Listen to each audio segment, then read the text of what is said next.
I think Christianity is false. Number one issue is because it lacks continuity. The earliest followers of Jesus saw him died and heard that he died, and saw him alive again after seeing him die and heard that he was alive again, and they really believed it. But you're epistemically justified in thinking Jesus died before the Quran was revealed. If there is a denial of the crucifixion, then you could actually make a case against the Quran. But it lacks continuity even within itself in respect to the early church, in doctrinal creeds.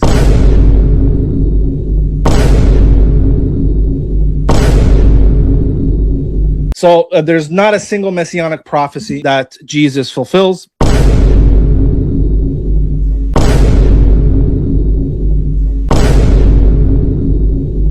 Why is Islam true? Well, Islam doesn't have those issues. Islam has perfect continuity with the Tanakh.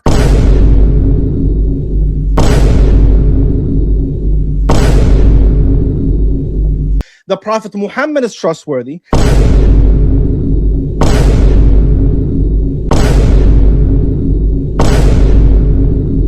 His miracles are massively attested. His prophecies are clear, detailed on multiple layers. They are not ad hoc. They're not open to reinterpretation. And the Hebrew Bible attests to the truthfulness of Prophet Muhammad in every chapter, in every book of the Hebrew Bible and the Old Testament. The disciples of the Prophet Muhammad went to their death for the miracles they claimed they saw from the Prophet, for the truthfulness of the Prophet Muhammad.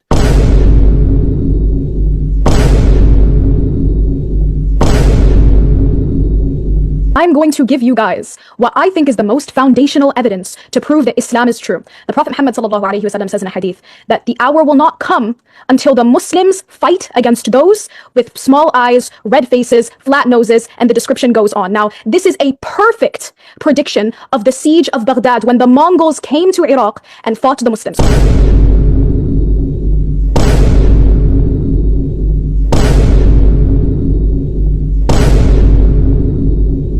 Now, another evidence for Islam is contained within the Quran itself, where in Surah 6, we have a story where Abraham is essentially denouncing 3 different, we can portray as idols, or false gods, or things that are taken besides God as worship. And he talks about the sun, the moon, and what is called in the Arabic language, the Kawkab, which is a planet, which is identified as Venus. Now, the Quran in the 7th century identifies this knowledge explicitly.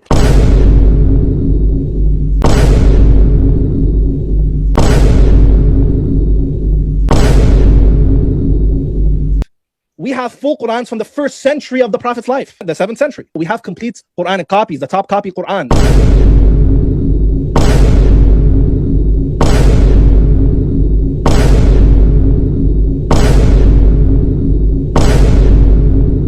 We have complete copies, the Sana'a Quran.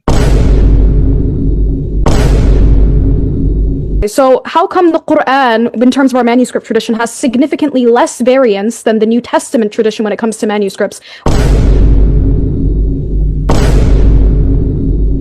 Well, I mean, you have one book, one author, one location, one language.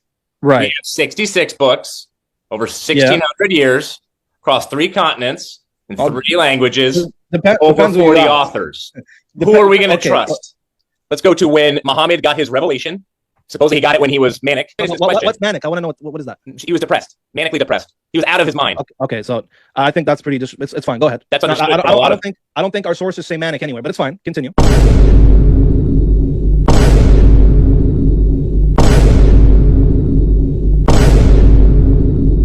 You said, well, who am I going to trust? The Prophet Muhammad who comes in the 7th century, or am I going to trust the sources? Whatever the Quran says is metaphysically necessarily to be true. If you're asking me from a historical perspective, if I want to find out about the life of a person, then the Quran has no place. The Quran is not a historical document about Jesus. As a matter of fact, James D. Tabor says in his book, Paul and Jesus, that the early Jesus movement matches the Islamic movement almost identically.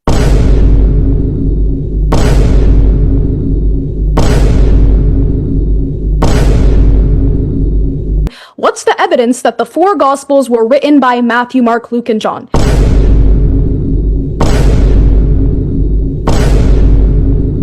Justin Martyr quotes and knows about the Gospels, yet he doesn't know who wrote them. You can't tell me who Matthew, Mark, Luke, and John are, whether or not they were righteous individuals. The Quran, not only was it preserved textually, but it was preserved orally.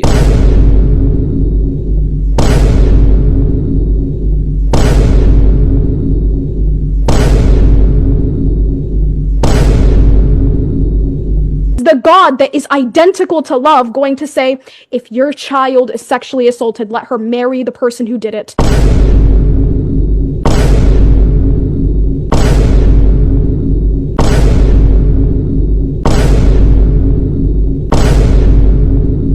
Is there anybody in the first 200 years of Christianity who read these texts and came to the conclusion that the Trinity is true? Irenaeus was not a Trinitarian. He believed Jesus was created. He's saying, so they may know you, the only true God, referring to the Father. Do you agree with Jesus that the Father is the only true God? Not the way you're interpreting it. You are misinterpreting it. So in any sense, wait.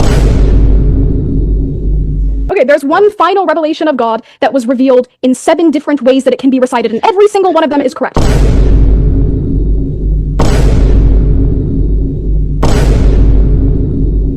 So there's 10 canonical readings, 1 Quran qualitatively. By classical identity, because Warsh and Hafs are distinct and Warsh and Hafs are each a Quran, there will be multiple Qurans under classical identity. So that's fine.